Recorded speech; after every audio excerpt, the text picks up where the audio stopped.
You must believe me when I tell you that I have found it impossible to carry the heavy burden of responsibility without the help and support of the woman I love.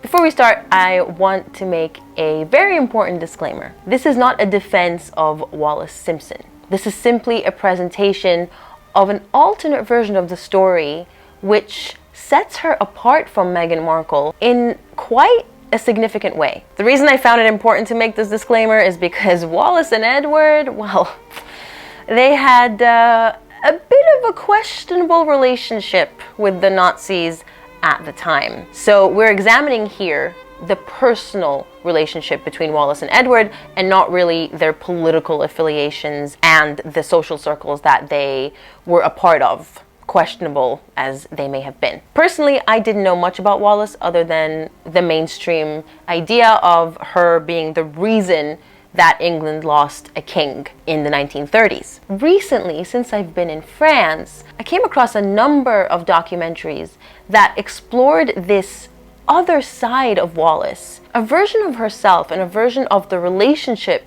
that she had with Edward, which was so drastically different from what we know today, especially given the nature of the relationship that has been playing out between Meghan and Harry over the past few years. This version of the story is told to us by Wallis Simpson through a series of 15 letters that Wallis had written around the time of the abdication to her second husband, Ernest Simpson, and to one of the closest people that she ever had, her Aunt Bessie.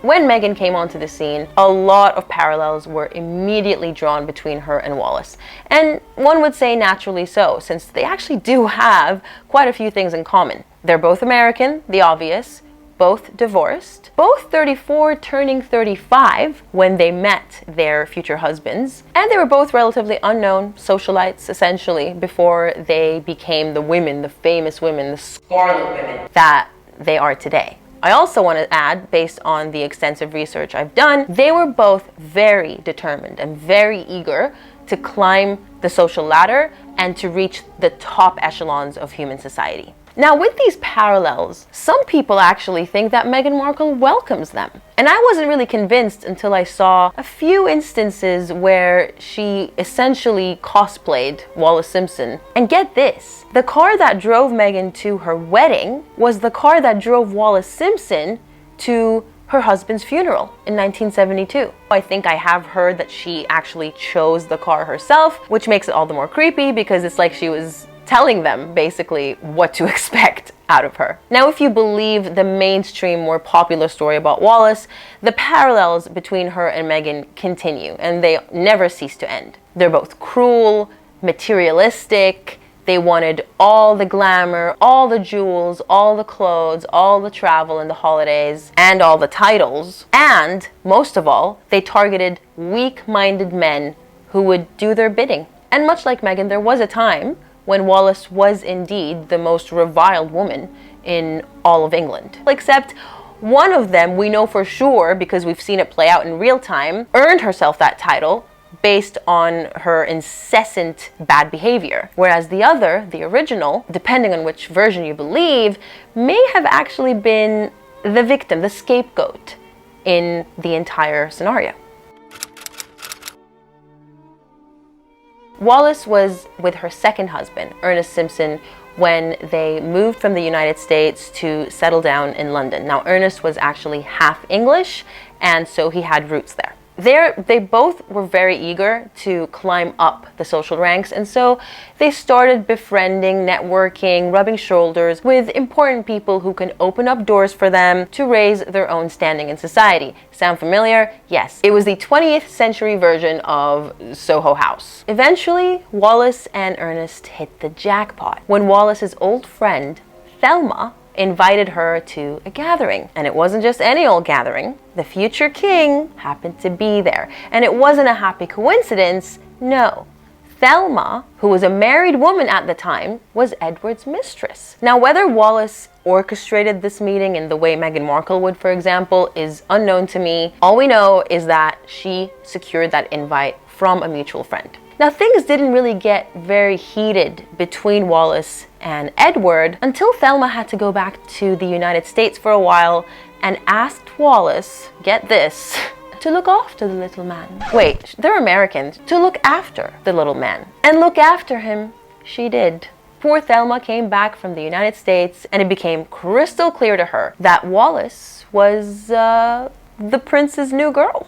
Be careful what you ask of your friends, I guess. Now, it's important to remember that Ernest and Wallis were pretty much operating as a couple throughout this entire time. And yes, by that I mean he was happy for his wife to be the future king's mistress. And he apparently made a joke saying that he'd exchanged his own wife for a fancy tweed coat because Edward had given him a bunch of unused tweed to create a replica coat that Ernest had admired on Edward. But it was all a joke to them. Wallis confirms this when she writes a letter to her Aunt Bessie and says the following: he, being Ernest, thinks it's all a great joke. And so it is. And I think it's very important to mention very early on that this is where things really started to go wrong for Wallis and Ernest, because they saw the prince's growing attachment for Wallis, but they still let it happen because they wanted to have their cake and eat it too. Wallis was being taken away to what her husband Ernest deemed the realm of fairy tales. Endless holidays and cruises, dripping in jewelry that Edward would lay down at her feet at the altar of Wallis, this queen. Pun very much unintended, believe it or not. But even Wallis thought that one day, especially when he becomes king, he'll soon tire of her. On the 20th of January 1936, well into this Wallis Simpson and Edward affair, the king, George V, passed away. And of course with that, Edward was declared King Edward VIII. I do have to say now that Edward actually does have a few parallels with Harry, and I'm not just talking about the weak-mindedness and just bending to the will of their wife. They were both very popular, very beloved, very adored by the public, and seen as this breath of fresh air, a rebel prince as it were. However, unlike Harry, Edward was the heir to the throne, and so his family wasn't exactly all that thrilled by his lack of, I suppose, adherence to tradition. He was the exact opposite of his father, who was a traditionalist to the very end and who rejected Wallis. The idea of Wallis Simpson was repellent to Edward's parents and to Parliament and to anyone involved in the royal family. And now that's a stark difference between how Meghan Markle was very much adored and welcomed by the royal family. They made so many concessions for her and did things that they never did for Catherine, for example, such as inviting her over for the Christmas walkabout and Christmas lunch when she was merely a fiancée. So when Edward becomes king, Wallis is, seemingly from this letter, quite surprised but still flattered that the king now wanted her at his side at all times. She wrote to her Aunt Bessie, "I have had to be at the new king's beck and call. He's lonely and needs companionship and affection. Otherwise, he goes wrong." Ernest has of course been marvelous about it. He has the makeup of a saint and much too good for the likes of me. But Ernest, at this point, was tiring of this game. So one day, Ernest shows up to the king and asks him, man to man, "What are your intentions with Wallis?" And the king tells him, are you serious? She's gonna be my wife. Now, at the same time, Wallis, who was still enjoying the attentions of the king, but was still holding her breath for the day that she gets replaced by a young beauty, as she called it, she felt bad for Ernest. And so she recruited someone to keep him company while she enjoyed the attentions of the king. Now, that someone was a longtime friend of hers. Yes, another one called Mary. Mary was invited to spend time with Ernest, and lo and behold, they fell in love. Much to Wallis's dismay, by the way. Now, with this new development of the king's gonna marry Wallis, something had to be done about that pesky little obstacle between the king and his new bride, her current marriage. A lot of people like to say that Wallis was twice divorced when she met the king. Oh no. she was actually quite happily married. Whether they were in love or not, Wallis and Ernest definitely were very affectionate towards one another. And I truly believe that they thought that they would just get back together and be at this much better place, you know, socially, and carry on and grow old together. They weren't in on the Peter Pan plan. And yes, that's what they called Edward, Peter Pan, because he was just this little boy who refused to grow up. Now, the first step of this Peter Pan plan was to secure a divorce between Wallis and Ernest. And this is where things start to get really serious really fast for Wallis. And we start to see hints of her hesitation, her fear, her ambivalence, and her reluctance to participate in this Peter Pan plan and proceed any further. And I want you to know that the decision I have made has been mine and mine alone. The other person most nearly concerned has tried up to the last to persuade me to take a different course.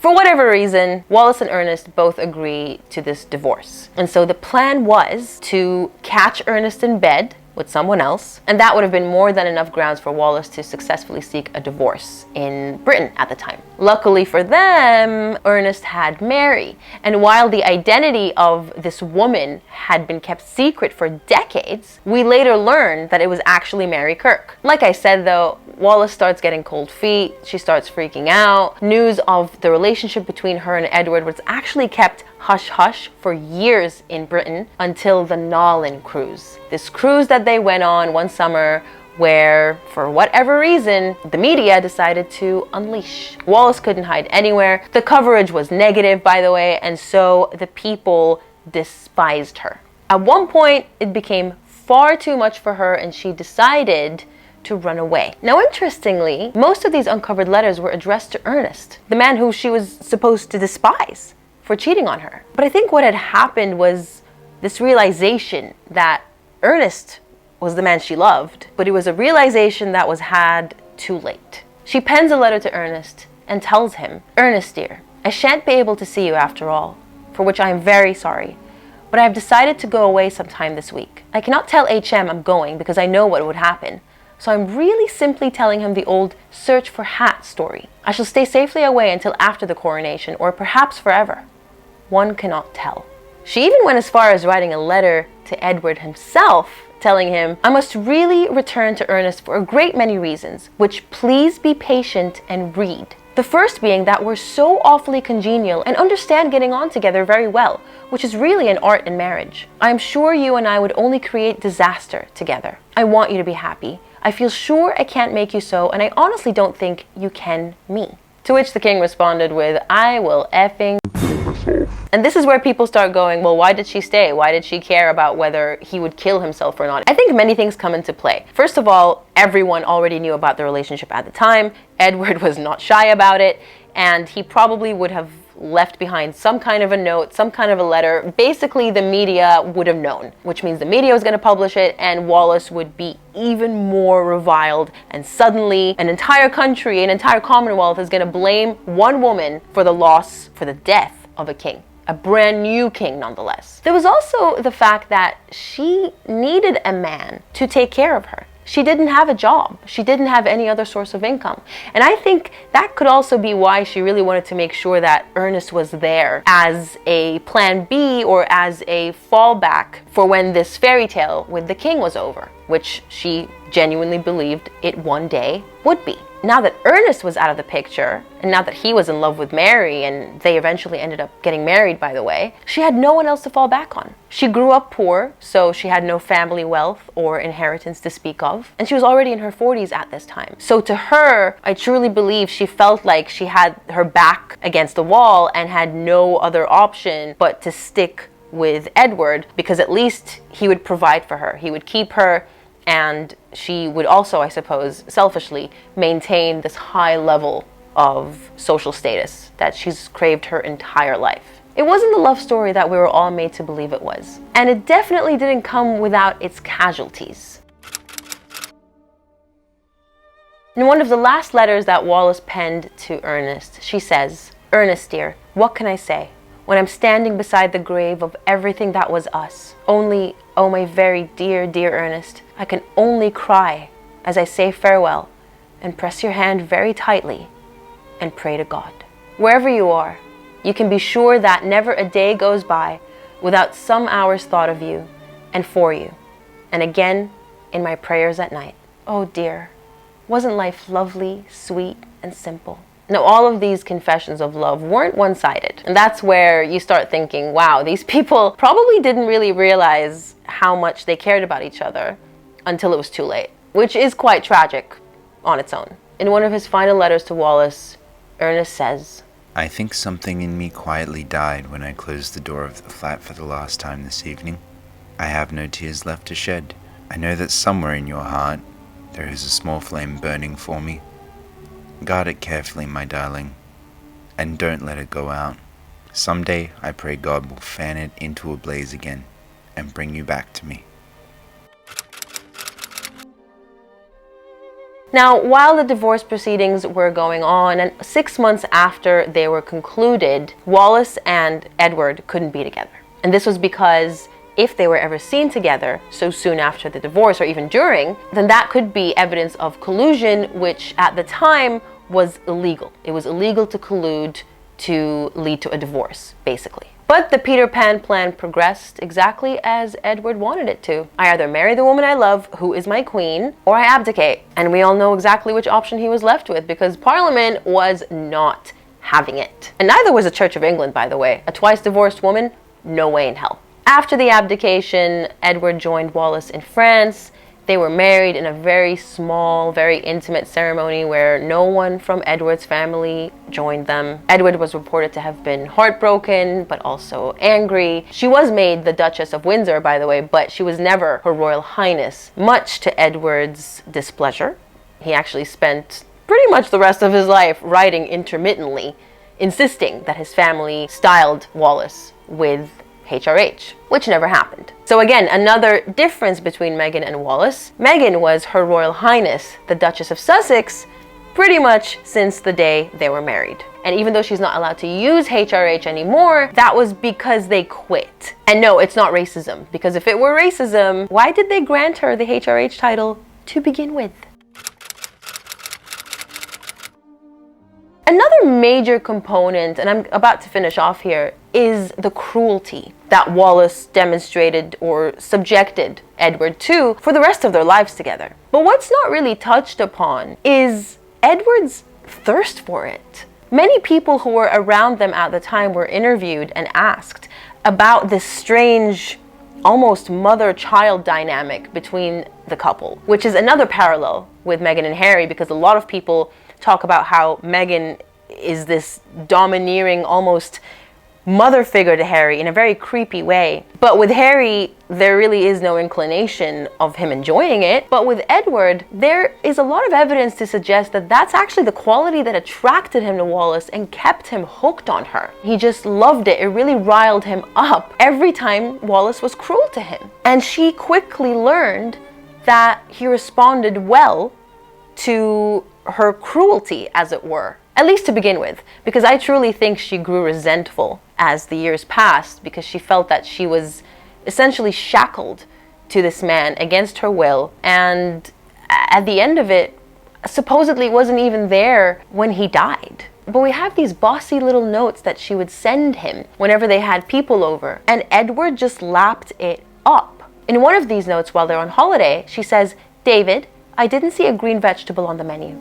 Sorry to bother you, but I like everyone to think you do things well. Perhaps I'm quite fond of you. David, I think it would be nice to have drinks on the porch outside the drawing room. I also think you're a very nice boy." The rest of the story plays out pretty much in the way that we all know it. They remained together for the rest of their lives, pretending that they were this happy couple, and she really fed into that the love story of the century narrative. I think there were moments when the mask slipped and when you can see exactly what she felt about her husband, but at least it was masked behind a smile. When the Duke died in 1972, Wallis actually went back to England and buried him there and pretty much buried the hatchet. And as for Wallis, she lived out the rest of her days in France, being very ill, and eventually passed away in 1986. I was born around a decade after she died. So yeah, very interesting. It's always very interesting to think about the lives that people led before we even existed. The reason I wanted to make this video was because it illustrates this version of events that really sets Wallis apart from Meghan. Because so far, all the parallels have always been, they're exactly the same. This couple who removed themselves from the royal family and went abroad and lived out the rest of their lives alone on their own terms. There is another alternate version where Wallis wanted all of this to happen until she realized she wasn't going to become queen. And that's when she started having cold feet and didn't want anything to do with Edward anymore. So Wallis would only be set aside from Meghan if you believe her version of events, which is none of this was meant to happen. This was meant to be a fling and nothing more. But let me know what you all think in the comments below. I'm a huge fan of history. I really wanted to dress up a little bit and take us all back to what was supposedly the love story of the 20th century. I hope you all enjoyed it, and if you didn't, well, I enjoyed making it. All right, that's it. Thanks for watching. I'll catch you in the next one. Bye-bye.